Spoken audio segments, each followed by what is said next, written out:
ये प्रधानता बताई गई है।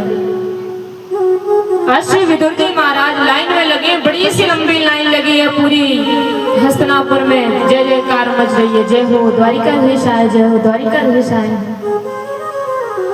तभी क्या हुआ, बोले कि जय जयकार मच रही है, विदुर जी की आंखों से झरझर अश्रु रह रहे हैं कि लाला मोई देखो वो कब। ठाकुर जी ने अंदर दुर्योधन के महल में प्रवेश किया और दुर्योधन से एक निवेदन किया हाथ जोड़कर। अब यहाँ एक बात आप ध्यान दीजिए, आप कहते हो कि लाला हमें कुछ नहीं देता है। हकीकत में बताऊं, ब्रज को लाला बड़ो सीधो साधो है, जो मांग लो को वो दे दे। यदि आप द्वारिकाधीश से कहोगे ना हमें ये दे दो, तो वो सोचेंगे कि मैं ये दूंगा कि ना दूं। लेकिन ब्रज को लाला तो छोटो सो है, जो मांगोगे वही दे देंगे बिना सोचे। आज श्री ठाकुर जी क्या कर रहे हैं, बोले कि महाभारत के युद्ध में आज पांचों पांडवों से के लिए निवेदन कर रहे हैं दुर्योधन से कि अगर तुम ज्यादा नहीं, आधा राज्य नहीं, वैसे तो पूरा अधिकार है कि तुम्हारे पिता के ही वो भाई हैं, तो अधिकार बनता है कि आधा आधा राज्य तो मिलना चाहिए। लेकिन हाँ, यदि तुम इसमें भी राजी नहीं हो तो आधा नहीं सही 5 गांव ही दे दो। देखिए ये बात पांडवों ने भगवान से नहीं कही है कि लाला तुम जाके निवेदन करो कि 5 गांव दे दो। ठाकुर जी अपने मन से बोल रहे हैं। हम किसी पे इतना अधिकार जमा सकते हैं, यदि हमारी बेटी भी होगी ना तो हम उसकी मर्जी के बिना मुझसे किसी से बात नहीं कर सकते कि हमारी बेटी को ये पसंद है, नहीं पसंद होगा तब भी मेरी पसंद को पसंद बना लेगी, नहीं होगा। लेकिन द्वारिकाधीश में पांडवों को इतना भरोसा है कि जो ये देंगे वो सब सही होगा। भगवान कहते हैं ज्यादा नहीं 5 गांव दे दो। दुर्योधन भड़क पड़ा, 5 गांव केशव बिना युद्ध किए हम सुई की नोक के बराबर जमीन नहीं देंगे। आप 5 गांव की बात कर रहे हैं। सुचिग्रीव नहीं दास्यामि बिना युद्ध केशवा, बिना युद्ध किए हम एक सुई की नोक के बराबर जमीन नहीं देंगे। केशव कैसी बात करते हो आप पांडवों के पक्ष में है या मेरे पक्ष में? भगवान बोले हमने तो पहले ही कहा था कि या तो सेना ले लो, दूसरी तरफ मेरी द्वारिका की अक्षुणी सेना खड़ी हुई और दूसरी तरफ हम, जिसको लेना हो वो ले लो। लेकिन आपकी क्या डिमांड थी कि हम तो सेना लेंगे, तुम्हें ले जाके क्या करेंगे? तो हम तो पांडव की तरफ मना कर दिया, नहीं देंगे।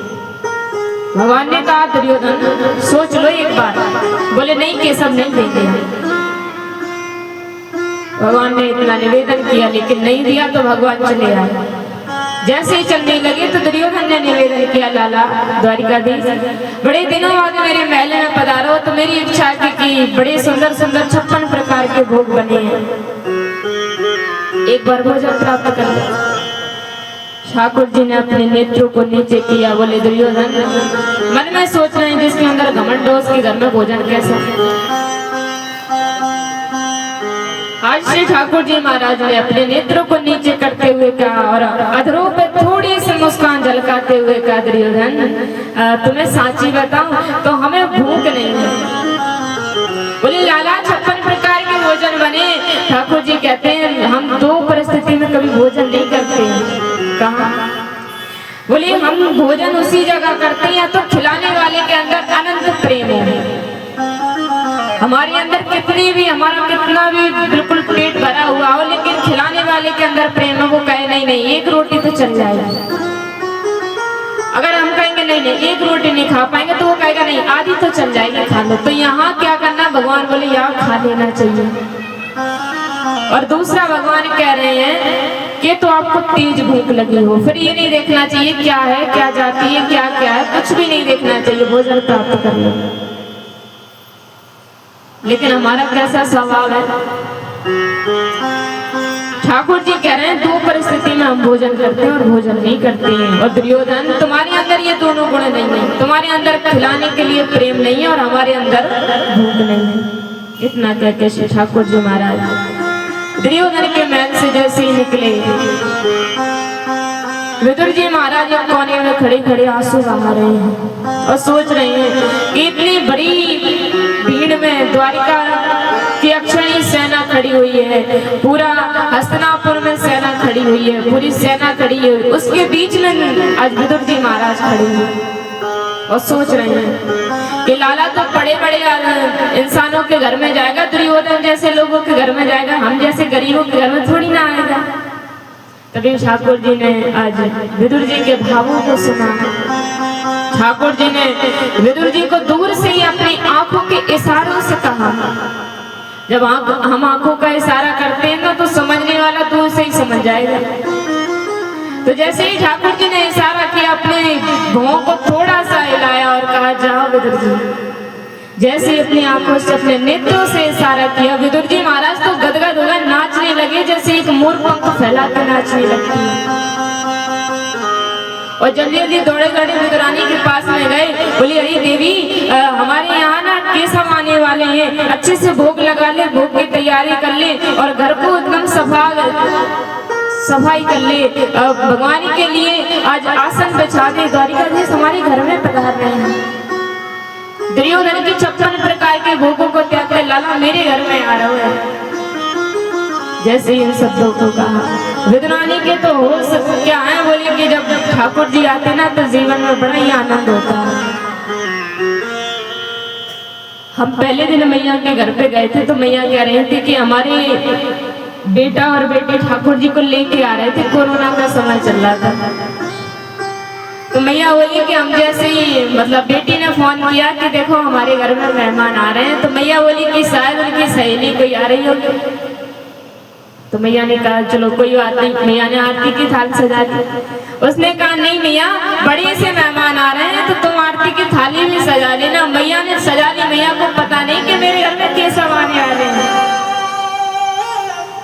ऐसे ही विदुरानी का हाल है, विदुरानी को पता नहीं कि मेरे घर में द्वारिकाधीश आने वाले हैं। और जब आए श्री ठाकुर जी, बेटी जब लेके आई ना ठाकुर जी को, मैया के तो होश हो गया, अरे लाला तुम आने वाले थे, एक बार सोच रही कर देते। आज विदुरानी कह रही है कि मेरे घर में द्वारिकाधीश आने वाले हैं। सोच नहीं है कि लाला को क्या खिलाएंगे। मेरे घर में तो ऐसा मिष्ठान नहीं है कि दुर्योधन जैसे 56 प्रकार के भोगों में। हकीकत में बताऊं ना मैया, अगर आपके घर में 56 प्रकार के भोग भी होंगे ना, तो अगर आपके अंदर भाव नहीं होगा, मेरे लाला कभी आपके घर में नहीं जाएगा।